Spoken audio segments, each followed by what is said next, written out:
from MMH, the home of rock radio.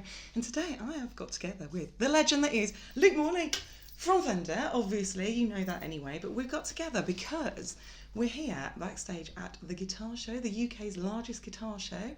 And I may have had a hand in organising that, actually. So you may have done, yes. I may have done. So I thought, while he's here, make him work a little bit harder and get an interview out of him as well. So that's what we're doing today. So welcome and thank you. Thank you. Thanks for having me. Lovely to be here. Yay, how you doing anyway?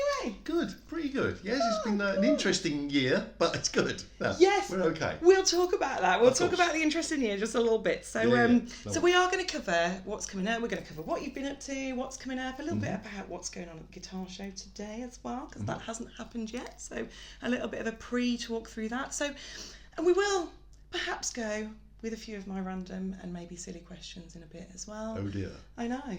Brace yourself. It's going to be fine though. It's going to be fine. Okay.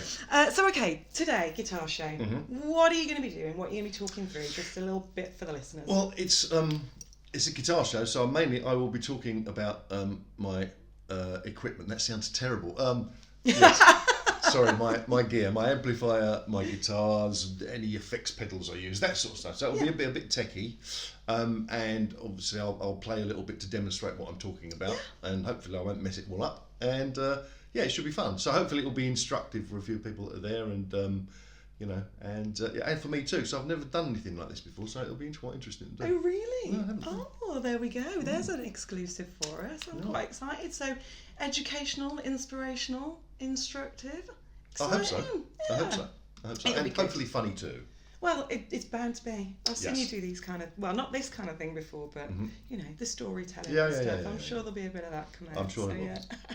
Cool. All right then. So let's talk about music and touring. So you mentioned 2022. What a year.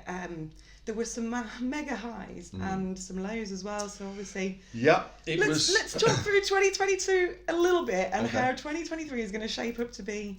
Okay, well, different. 22. So we started the year quite well, really. In Thunder's most recent album, Dopamine, came out, which was very good. Another top 10 album, which is not the charts really matter. But I do think it's actually one of our best, and it's good to know that after 100 million years, we're still kind of challenging ourselves. So that's good. And it was a double album as well, which is interesting because very unfashionable thing to do, and our record company did raise an eyebrow when we told them. But they got over that, and we went ahead and did it. And yes, it was an interesting thing. Lots of interesting. I thought it was interesting anyway. Stuff, lyrical content in the songs about the modern world we live in, and obsession with social media and blah blah. Anyway, so that came out, and we then did a UK arena tour, which was very successful and great fun.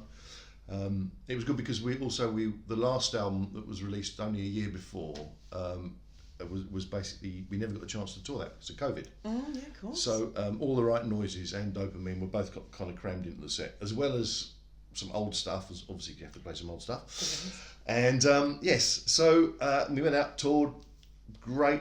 With some great support acts, all kind of local British acts like Chris Barras, those damn crows, and a few others, and it was great. It was great fun. And then we after that we went into Europe and did maybe 6-7 festivals, culminating in Hellfest in France, which is great. It's huge. It's like 80,000 people or something. So it was great. And then. As you know, as always, the good is always followed by the bad and vice versa. Danny had an accident and had a particularly bad head injury, which turned into a brain injury because there was a stroke involved. It was very, very messy, and it was very, very, very worrying for a few days. And then he came through that, and since then he's been on the road to recovery. He's doing really, really well. He's just to sort of clarify, mentally he's absolutely all there. He's doing VAT returns and spreadsheets, so his brain's all working. He's as all there as he ever was. That's what we need to know. And and cracking jokes and stuff. So he's all there. But his physical road to recovery is going to take a while. Right. And that's kind of a piece of string. We're not quite sure how long that's going to take. But he'll get there because he's extremely determined, and we thank you to our fans who contributed massively to a kind of funding page to help with his treatment, because going off piste a little bit here, but the National Health is in such a terrible state at the moment, and we couldn't get him the treatment that he needed.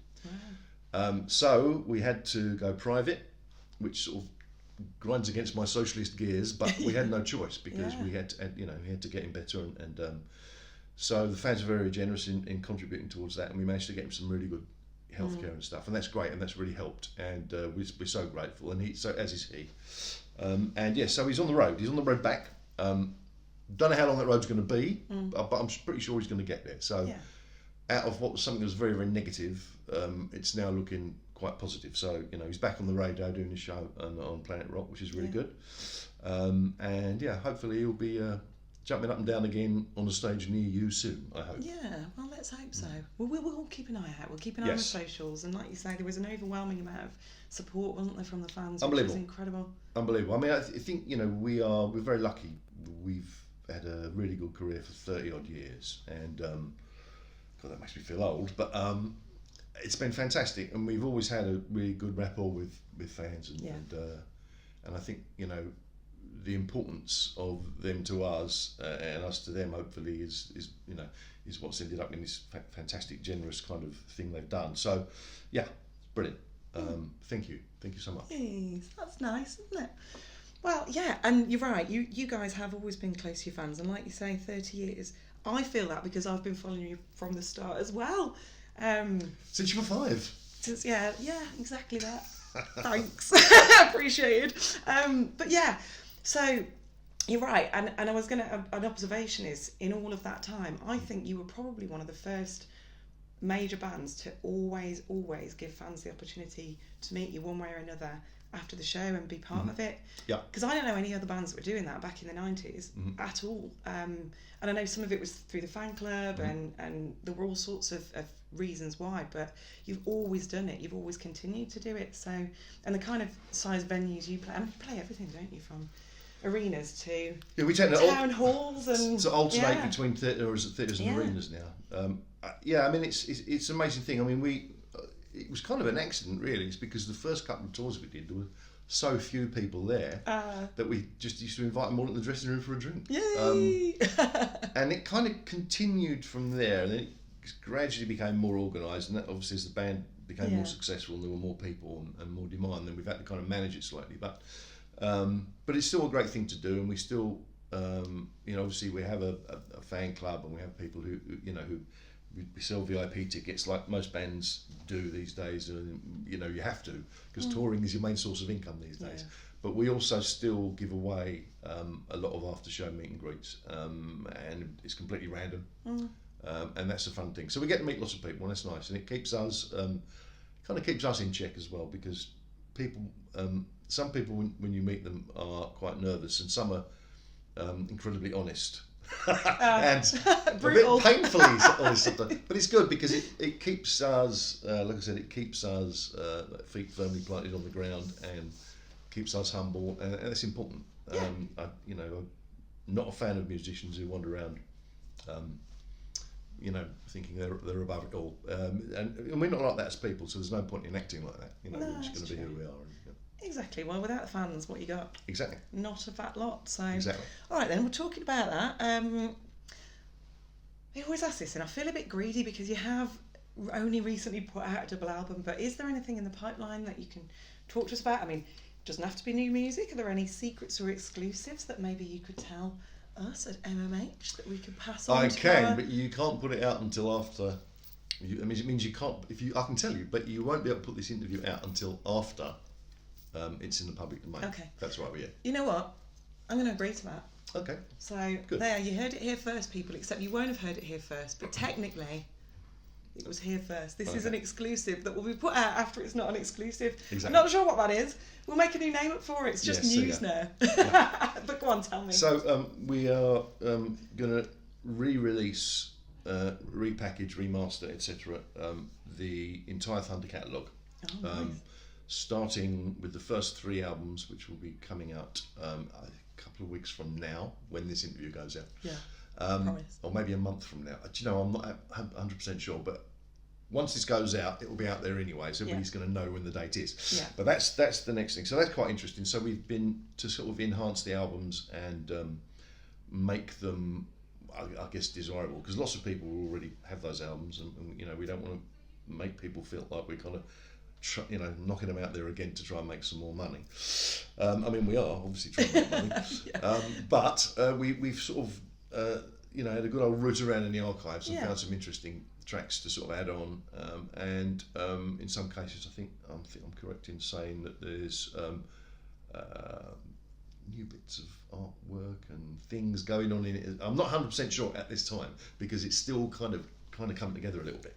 But basically, yes. So that should be a fun thing. And the first 3 are going to come out in a batch, and then I think it'll be the next 3, and they're going to come out in batches of 3s, starting with this first 3. All right. Well, there you go. So that'll be fun. First, so get your pennies ready. Yeah. Let's get buying them. So that's good. Yeah. It's exciting. I mean, I've got signed copies of my first 2 albums, definitely, and that is from Join the Fan Club, Go for Meet and Greets. In fact, that's going to lead me on, you know what? It's going to lead me on to one of my random questions, which is a really nice one, and you kind of touched on it a little bit. But so a story I've told you before, I've also told my listeners before, but my first ever concert, ever, was indeed Thunder at Aston Villa Leisure Centre. When I was a wee bairn, about 2 years old, obviously. It was some time ago. Obviously. It's a nice story. I'm not going to tell my story, but it involved having a broken heart, having no one to go to the gig with, going with a friend, and ending up with AAA access. So my first concert, Electric Boys supporting you guys, and I was able to come and meet the band afterwards, which was absolutely lovely for me. Now, as a dweeby youngster, it was a bit of a fangirl moment. And also, I'd never done anything like that before. I'd never even been to a concert before, let alone go meet the band afterwards. Right, well, that's a pretty good way to start. Interesting. Pretty good start, yeah. And of course, we know we can allow cameras in then, so you sign the programme, that was it. But my question around this, that brings it back to you, is, because you are obviously an inspiration to a lot of people, you get to meet a lot of people, and like you say, some of them might be having starstruck moments when they meet you, other people will humble you right down by giving you some advice or telling you what they really think. Have you ever met any of your musical heroes or any kind of hero that you've kind of had a fanboy moment about and thought, oh my God, this is actually happening, and not quite known what to say? Well, funny enough, it's interesting because in 1992, we were playing at Hammersmith Apollo, or Odeon as it was at the time, and we finished our set, came off to have a quick wee before the encores, and I was really thirsty. I legged it into the dressing room, and I got in the dressing room, and there's this bloke sort of hunched over where all our drinks and stuff, wearing this raincoat, and I was like, what the... I'm full of adrenaline, obviously. Yeah. Let's turn around, and it's Jimmy Page. Oh, nice. I was like completely speechless because I'm not expecting it to be Jimmy Page. So I said, hello. He said, hi, I really enjoyed the show. I said, great. I suppose you want to come and do a number. He said, no, I better not. I'll get in trouble with Robert or something like that. I said, okay. Oh my God. Anyway, so that was great. It turned into a really pleasant evening because after that, we were in a hotel around the corner, and he came back and we hung out for a few hours and talked, and very, very nice man. And I've met him, luckily enough to have met him on various occasions, after that over the years. And I always get a little thrill when I meet him because he was a big hero of mine. And still is. Crikey. Outside of that, my God. I mean, that's a great story. That's a good one, yeah. And that's the thing, because most people are genuinely lovely and quite down to earth when you meet them. That doesn't mean you're not going to have a starstruck fan girl or fanboy moment, though. And I actually still like that excitement. I like that happening. Because obviously, we all get to meet a lot of people, and people are more accessible these days. But I still think it's nice to pinch yourself and go, yeah, but I had posters on my wall of these people. Yeah. No, exactly right. And to be able to kind of ask him about stuff like what guitar he used on such and such a song is brilliant. Yeah. To have that, and he's completely kind of okay with that. A very, very nice man. I actually. I did him a favour years later. We were at, I think it was a White Snake gig at Hammersmith. He was there, I was there. There was an after show in the bar, and he was kind of stuck. I could see him in this conversation, these two people, and he was desperate to get away, but he was too polite to say anything. And I saw this, and he gave me the eye. So I walked across and said, "Jimmy, there's somebody I'd like you to come and meet." And thanks, Luke, thanks. And he said, "Thank you." I said, "No problem." So, cuts both ways. Yeah. Yeah. So but nice man. Oh, good. Well, that's lovely. That's a lovely one. You don't have to have a list of them. That's absolutely fine. That'll do nicely. So, go on then. Have you got a favourite gig that you've ever played? Out of all the millions that you've done? Well, there's some that stand out because they were sort of career-changing moments. Donington 1990. That was a big thing. That kind of, I'd go as far as to say that show probably changed our lives. In that, on the back of that show, we were able to announce a theatre tour, which at the time was amazing because we'd only played in little clubs before that. And that was the one. Yeah. What was that? And and that was amazing. Crikey. Playing at Wembley Stadium, first time, the old Wembley Stadium. Yeah. Was a big deal. And that was a big deal for several reasons. Not all pleasant, but I won't go into the unpleasant ones. But the great thing about that was Van Halen were on the bill as well. Yeah. And we, it was two shows at Wembley. And on the second show, we're very polite. We don't kind of wander around too much backstage. We stick in our little area. Yeah. After we finished the second show, we had a knock on the door, and it was Van Halen's tour manager. And he said, "Oh, the guys would really like to meet you. Would you like to come down for a beer?" I was like, "Yeah." And of course, Eddie Van Halen, Christ, any guitar player. Yeah. Eddie Van Halen. And we were invited into the dressing room, and I have to say they're all very, very nice, particularly Eddie. And I shook his hand and I said, "Thank you. You ruined my life for about 2 years." Spent ages trying to go diddly. Yeah. And in the end, I had to give up.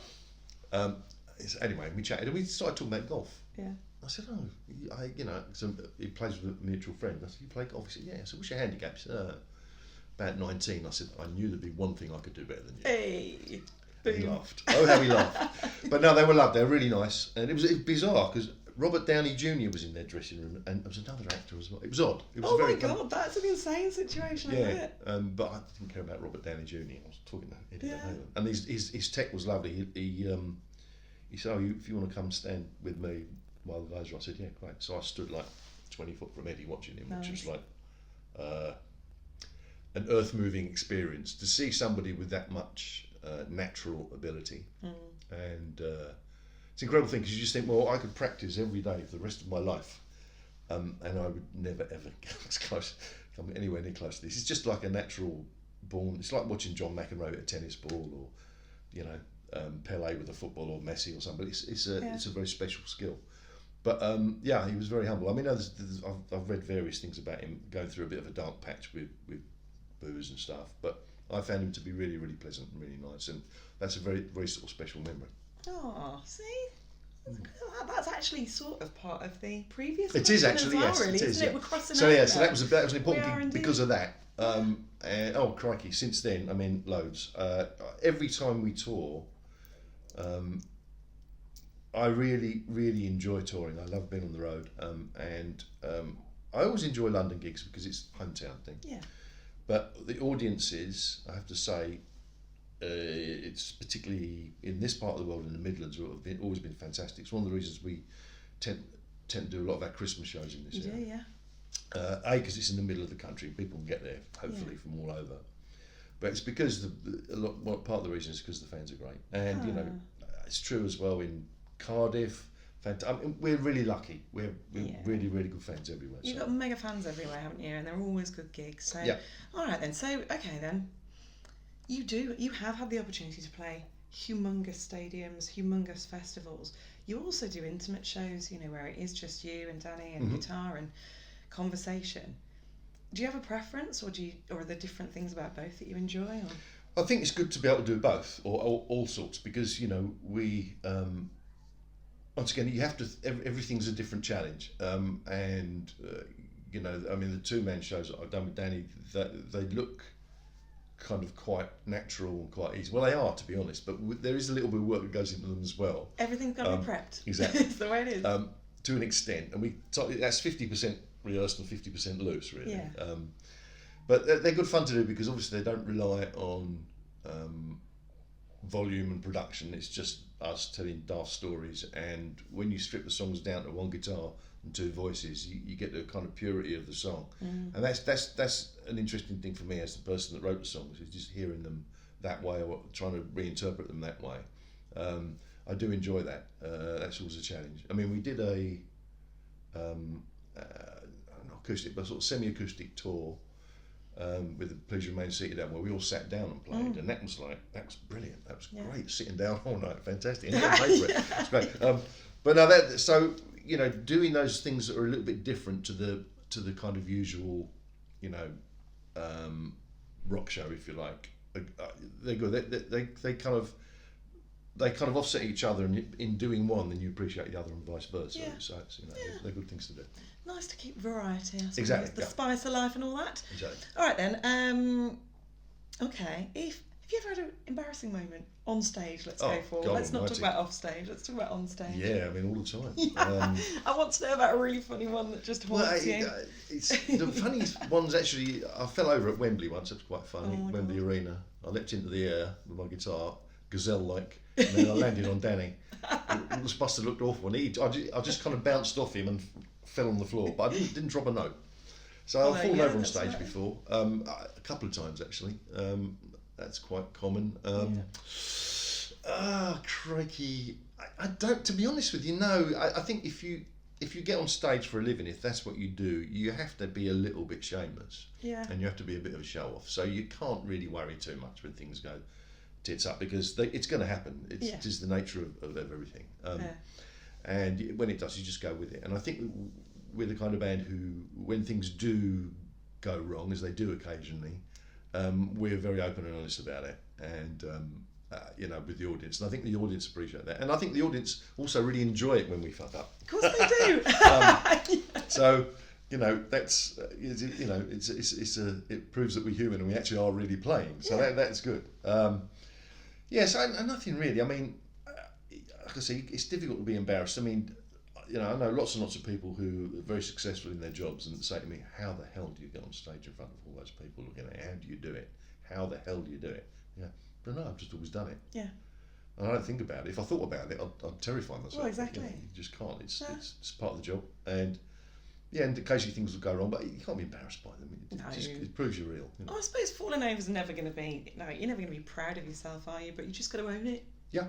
And it all depends how many camera phones are on you. Like if it happened in the times before we had video cameras with us at every moment in our life, because I'm one of those people, if somebody's going to slip over, I could not be faster to the video to capture it if I can. Right.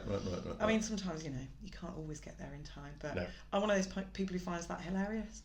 Yes, well, I think you have to laugh, as I say. You have to, especially as someone who's fallen over a lot in my life. Yeah. And is very glad none of it's been captured, so yeah. Okay, is it... Do you know what? I've just chucked this question in. This is a new one. No one's been asked this before, but have you ever... Because you are dead humble, and you are really... And all of that, and we've said that, and I know that's true. But have you ever done anything diva-ish? Have you ever had a moment where you've gone, this is not the water I chose, or I don't know. Possibly. I think I might have, maybe in Japan. But it's just to see if I could get away with it. And I did, because the Japanese are so nice and polite. And I felt so guilty afterwards. I can't remember what it was. It was something really stupid, like, it was to do with, it was completely ridiculous. It was to do with the wrong kind of fruit juice or something. I can't remember. But I felt terrible afterwards, and I went and apologised to the tour manager. I'm really sorry about that. Of course you did. I'm a bit jet lagged. So to be fair, it's not even that diva-ish if you went and apologised afterwards. No. But I know, because I see other people doing it, and I think, oh, you idiot, it's not. So no, it's not really what we do. No, I just wondered if there was one. All right then. So let's go a little bit more random now. If you had a time machine and you could go back and relive something, or maybe do a little tweak and change something, or go forward and have a snoop around, which one would you choose? Well, I wouldn't want to go forward. I don't want to know. No, so I'm getting too old now. There's not much left. Crikey. That's a difficult one. I'm sort of a bit too philosophical, really. It's sort of completely destroy your question, but I'm the kind of person who... I feel like you might be. Who is not... I don't not really one for looking back. I think, you can't, because it's, and it's interesting because, I'm 62 now. and obviously a lot of my friends are around my age, and some of them are retired, and we had a school reunion lunch thing a little while ago. It was quite funny. And some of these guys I'd not seen for, oh Christ, since 1978. Wow. And it was interesting because you could tell who the ones who were still working and doing things, because they looked kind of a bit more vibrant and a bit more kind of, and the ones that were kind of retired didn't. They looked a bit kind of tired. And right. And I just thought, well, it's fun, isn't it? Because, you know, you can... Sorry, the other point was that a lot of the ones that retired, they talked a lot about the past, and I've never really done that. I mean, our school was great, was what it was, you know. Yeah. Couldn't get out there quick enough because I wanted to be a guitar player, and you know, and I've some nice memories, some unpleasant ones, some nice ones, whatever, like all kids, I guess. Yeah. But I don't really dwell on it. It's the weird things about music is if you do your job really well, as a songwriter, you can write a piece of music that attaches itself to a certain time and place and whatever. And it's one of the kind of things that when people come to see Thunder, they want to hear songs from Backstreet Symphony. Of course they do, because it's maybe when they were younger, when they first met their wife, or or some things were happening to them and that were very memorable. So they have a kind of association with that song at that period. That's a very dangerous thing for me because I can't do that, because I have to keep moving forward, because you're trying to create new things all the time. So if you kind of go back and spend too long looking at the past, I think it's a very dangerous thing to do. So would I change anything? No, because I think everything you do is, even if you do it badly and it's a terrible cock up and it all goes horribly wrong, it's something you'll learn from. And it all leads you to where you are now. Everything has a value. Mistakes have a value. Alright then, what about reliving something? Was there any like a really particularly good night that you think, yeah, I'd do that again? I'm not telling you that. I've heard some of the stories anyway about LA and the big fancy house. Oh no, there was a house, wasn't there? I don't know if it was big and fancy. It was a party house. Yes. Yeah, that was a great time, but I mean, you know... Don't want to relive it? No, well, I did it and it was great, but I was young then, you know, and it was fun. And now, you know, it would be weird for a man of my age to still want to live that way. I mean, don't get me wrong, I still enjoy myself. I still like to, you know, have a drink and get out there and do things and see the world and everything. But that kind of, you know, 24-hour party thing, I did it for a little while. I really enjoyed it. I don't regret it. Yeah. But I couldn't do it. Bit much. Yeah, bit much. All right then. So basically, we haven't really got a straight answer to that question. No, that's me. Avoid everything. Yeah. See, I should have sent them over in advance, and then you could have had a think about it and gone. Oh, actually. And still giving you the same answer. Yes, I watched Back to the Future 3 last night as well, so I'm all over the time machine thing. All right then. Okay, another random one. If there was going to be a film of your life, don't look at the question. I'm not. I can't read them. Oh yeah, you get glasses on. Oh, that's right. Perfectly safe. If in the film of your life, then there's going to be a film of your life. Who would you choose to play you? Anyone you like? Well, he's about my age, but so he couldn't play me as a young man. But now Brendan Gleeson. Brendan Gleeson. There we go. He looks like a slightly larger version of me, but we look quite alike. It's a bit scary. Must be the Irish roots. Yeah. Well, you could have. I nearly thought you were going to choose Brad Pitt, because when we set this up, you were like, "Can the lighting make me look like Brad Pitt?" Yeah, well, that's because I'm a realist. Ultimately, you can choose who you like. No, I'd rather choose somebody, you know, who was a bit more kind of realistically like me. I think. Well, there you go. Well, maybe if you watch this interview, we could make that happen. Maybe. Who knows? All right then. Before we go to Would You Rathers, because anyone who watches my interviews knows I do like a Would You Rather. I stole it from, like, bands always have banter, and I stole my Would You Rathers, some of them from that. I made my own up, but that was kind of the thought behind it. But a couple more random ones before then. If you could possess any superhero power, which one and why? I think being able to fly. Yeah, that'd be nice, wouldn't it? Because I can't... Well, the only thing about my job I dislike is the travelling. Everything else I like. Yeah. It's just the fucking travelling. And, you know, what airports are like these days. God, Jesus. So, yeah, flying. Definitely flying. Boring, yeah. Well, you could get everyone else to carry your stuff, and you could just fly there. I know, that'd be brilliant. Flying, definitely flying. I think it would. I think there'd be something nice about it. I mean, it must be a good view from up there. Yeah, it'd be pretty spectacular. If you've ever done anything like paragliding or parachute jump as well, it's the closest you're going to get. Yeah. It is fantastic. Right, I've never tried that. Well, I'd highly recommend it, definitely. I don't think I'd jump out of a plane unless I had to. Well, you know what though? scary, but it was one of the best things I've ever done. Yeah, Danny and Benny have both done it, and they said it was great. Yeah. So, you know. Maybe that's a bucket list thing then. Yeah. Maybe, who knows? All right then, this is random, but who was your most embarrassing childhood crush?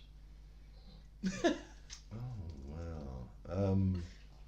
It doesn't have to be an embarrassing No, one. it's not embarrassing. Thing. I think, I'm just trying to think who, you know, probably,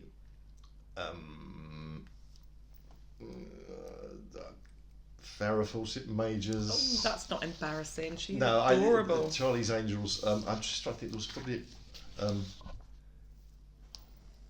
there's a singer called Linda Ronstadt who I thought was really very cute when I was little. Yeah. And that's it really. I was so in love with the guitar. That's a really boring answer. But I just between the ages of 11 and 16, I didn't put the guitar down, and all that kind of awkward adolescent bit. I spent most of that time locked up in a room, and I was quite a bit of a late comer with girls and stuff. I had other things that were more important to me at the time. Yeah, which paid off ultimately. Well, yeah, and also the other thing I noticed was that being able to play the guitar helped me meet girls. So I thought, I was going to say, you caught up, so it was all fine. It all worked out. It did. It was okay. Nice plan. Oh, good. All right then. Do you know what I'm going to do? I'm going to force you to be a bit, because you're not giving me daft answers to these questions. You're giving me really sensible answers, so I'm going to force you to be silly now. Okay, go on. Okay, would you rather, we'll start tame, then we'll go a little bit silly. Mm-hmm. So if you could choose, would you rather, one or the other, the General Lee or the Night Rider's kit is going to be your car of choice? I think probably Night Rider. Because I think I love the fact you can just make it come to you. I love that. Yes. And I like gives you advice. It's like an agony aunt. Yeah. I wouldn't do that, whatever his kid. Or whatever it was. I mean, how the car knew, I don't know, but like... Yeah, so yeah, definitely Night Rider. I think as well, because the General Lee is a badass car. The doors didn't open on General Lee. No, that would get on my nerves really quickly. That would get tiring really quickly. And also, I got this thing about... Although it did have Daisy Duke in it, so... Yeah, only when they lifted her up and put her in there because the stupid windows. Yeah. But yeah, at least with Kit, you could get drunk in it and drive you home. Exactly. And you've got turbo boost. Exactly right. You know what else do you need in life? So no there we go. That one. All right then. Would you rather cry every time you have sex or burp every time someone kisses you? Oh Christ Almighty! I know. I go from fairly normal to really strange quite quickly. That's really awkward. You don't have to put too much thought into it. No. It's really not. There's no right answer. They're all wrong. I think probably burp. Yeah, you don't want to be that guy crying all the No, time. you don't. You really don't. That would be really pathetic, wouldn't it? You don't want to be that person. All right, then you're going to love this one. This is a real outside left field one. Would you rather have ball bags for eyelids or a willy for a nose? Now, see, thereby hangs a story. Oh, there's a story. I love it. Okay, it was a comedy duo called Cardinal Burns. They did or two series for Channel 4. Yeah. Absolutely brilliant. They should have done much better. Yeah. I think I vaguely remember it. My wife did makeup on the show. And in one of the scenes, I'd met them a couple of times when she was working with them, and I got on with them quite well. In one of the scenes, they were doing this, I suppose you would call it a kind of piss take of a manufactured boy band. Yeah. And they wanted me to sort of... I'm actually in one episode where I'm pretending to be a producer in the studio, fiddling knobs and stuff. But the deal was that they both start singing, and they're both behind those kind of, mic socks that you can't actually see all their faces. And as they come back from the microphones, one has got a dick for a nose, the other one's got two balls hanging off his chin. Amazing. And it's fantastic. It's absolutely hilarious. I can't remember what the question was. Sorry, the question was, would you rather have ball bags for eyelids or a willy for a nose? Oh, I don't know. But I love the fact that it sparked a whole story that we never would have got access to without it. It's difficult, isn't it? I think... I don't know. Oh, Christ. Well, again, there isn't a right answer because they're all wrong. Probably a willy for a nose, I guess. Yeah. There's nothing wrong with them. No. Like I say, there's no right or wrong, really. You haven't got to explain yourself. Okay. They're just silly. Yeah. And you know what? If it provokes a funny story... Yeah. There's a variation on that, which I wasn't going to chuck at you, but I'm going to. Vaginas for ears or penises for arms? Vaginas is for... Vaginas for ears or penises for arms? Oh, definitely vaginas for ears. Yeah. Definitely. so you can just play with them. Definitely, yeah. Find out what it's like. All right, so again, no further explanation needed. That's just the way these are. Okay, the most random question you're ever going to get asked in your entire life. Would you rather have, concentrate, 12-inch belly button that sways to the music, I'm giving you a visual as well, or accordions for legs? I'd have to go with the belly button because the accordions would get so annoying after a while, every step. Yeah. An accordion's a difficult instrument to love anyway, but I mean, we have used it. We used one on our last album actually, but we did, yeah. But it's in context, it's fine. But like I said, it's a difficult instrument to love. It's like the old joke about how many banjo players can you throw off a cliff, or one would be a star. So it's just some instruments that are slightly wearing, shall we say. Yeah, definitely. Do you know what? I bet you've never been asked that before, have you? No, you're right, I haven't. I think, see, this is it. This is what I strive for, just something a bit different. You'd be surprised how many people I've asked that go for the accordions. Really? And I'm like, really? Because I would go for the belly button. Oh no, that's so annoying, the noise. I know. I was like, because what if you got up in the night for a week? You're going to annoy yourself really quickly. Yeah. All right then. Okay. One more then. One more would you rather. If Netflix were going to make a series about your life, would you rather they got material from interviews with your exes or hidden cameras in your house? I think interviews with my exes. Because I don't... God, it's so long ago since I had an ex. Oh, crikey. I think probably because the few of them that I still speak to occasionally or in touch with on Facebook or whatever, there's only a couple really. I still get on with fine, so nothing to worry about. Do you know what I think that's a good answer to that question, because I think if you're paranoid about what your exes would say, that's not so good really, is it? Because I don't want people. I wouldn't want cameras in my house because they would see me so boring. Me in my pajamas all the time. No, nobody wants that. Nobody wants to see me laying on the sofa watching Netflix. Yeah, exactly, binging. Okay then. So just to kind of round off then, thank you so much. You're welcome. So final question: if you could choose the legacy you leave, what would you want to be remembered for?